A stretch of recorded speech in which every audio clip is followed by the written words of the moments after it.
Comment gérer le déroulement d'un match? Pour ce faire, commencez par trouver la compétition dans laquelle se déroule votre match et choisissez-la dans le menu. Une fois que vous avez trouvé le match, vous pouvez accéder au menu d'édition en direct de deux façons. Soit en appuyant sur le bouton « Modifier en direct » en bas de l'onglet « Informations », soit en glissant vers la droite jusqu'à l'onglet « Modifier en direct ». En cliquant sur le bouton « Première mi-temps », vous lancez le processus d'édition et de gestion du match. Afin d'ajouter des événements et des détails du match, déterminez l'heure et la date du coup d'envoi. Une partie essentielle de la gestion du match consiste à ajouter les détails qui se produisent pendant le match lui-même. Avec SofaCore Editor, c'est très simple. Lorsqu'une équipe marque un but, ajoutez le but en appuyant sur l'icône « plus » à côté du logo de l'équipe. Ensuite, saisissez les données suivantes. L'heure du but, le type de but, le buteur et le passeur. Si vous êtes pressé et que vous avez fait une erreur ou que vous n'avez pas saisi toutes les informations, pas d'inquiétude. Vous pourrez toujours revenir pour supprimer le but ou ajouter des informations supplémentaires en appuyant sur la corbeille ou sur l'icône du crayon. La procédure reste pratiquement la même dans le cas d'un changement de joueur.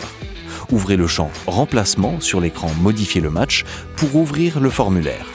Remplissez le formulaire avec les informations nécessaires, l'heure du changement de joueur, les joueurs impliqués et la raison du remplacement. Aucun rapport de match n'est complet sans les cartons. Qu'il s'agisse d'un jaune, d'un deuxième jaune ou d'un rouge direct, nous avons tout ce qu'il vous faut. Il vous suffit de choisir le carton dont vous avez besoin, d'entrer l'heure du carton et le nom du joueur sanctionné.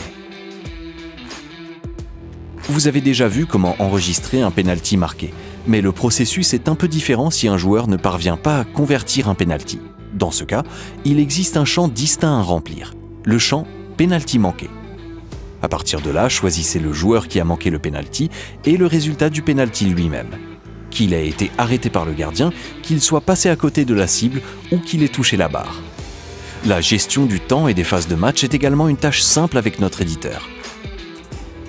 Les icônes mi-temps, deuxième mi-temps et fin de prolongation, toujours visibles, vous permettent de confirmer le statut du match d'un simple geste du doigt.